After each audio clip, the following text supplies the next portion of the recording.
இந்த hair fall control remedy கண்டிப்பாக try பண்ணுங்கள். 2-3 வீக்ஸில் கண்டிப்பாக பெஸ்ட்டான ரிசல்ட்டு கொடுக்கும். சைனஸ் ப்ராப்ளம் இருக்கவங்க யூஸ் பண்ணாதுங்க உங்கள் ஹேர் ஃபால் ஸ்டாப் ஆக. ஒன்று வந்து வெந்தயம், 2வது இஞ்சி, 3வது நீங்கள் எப்பவும் போல் ஹேருக்கு அப்ளை பண்ணுற கோகனட் ஆயில். ஃபஸ்ட்டு வெந்தயம் உங்களோட ஹேரோட லென்த்துக்கு ஏற்ற மாதிரி எடுத்து நைட்டே சோக் பண்ணி வச்சுருங்க. அது காலையில் பார்த்தோன்னே நல்லா உப்பி இருக்கும். அதில் நீங்கள் ஒரு ஜூஸில் போட்டு நல்லா ஃபைன் பேஸ்ட்டாக அரைச்சிக்கோங்க. அரைச்ச உடனே நீங்கள் எப்பவும் போல் யூஸ் பண்ணுற கோகனட் ஆயில் அப்புறம் ஜிஞ்சரை வந்து நல்லா நீங்கள் கிரேட்டரில் நல்லா கிரேட் பண்ணிங்கன்னா அதிலிருந்து பிழிஞ்சிங்கன்னா 1 ஸ்பூன் சாறு வரும். என்னோடய ஹேருக்கு ஏற்றது 1 ஸ்பூனுங்க.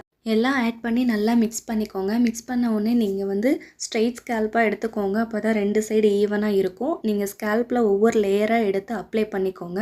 இந்த நான் அப்ளை பண்ணுற மாதிரி அப்ளை பண்ணி நீங்கள் கீழே அடிமுடி வரைக்குமே அப்ளை பண்ணிக்கோங்க. அப்ளை பண்ணிவிட்டு ஒரு 20 மினிட்ஸ்க்கு அப்புறம் நீங்கள் சீகக்காய் இல்லை ஷாம்பு எது வேணாலும் போட்டு நல்லா வாஷ் பண்ணிக்கோங்க.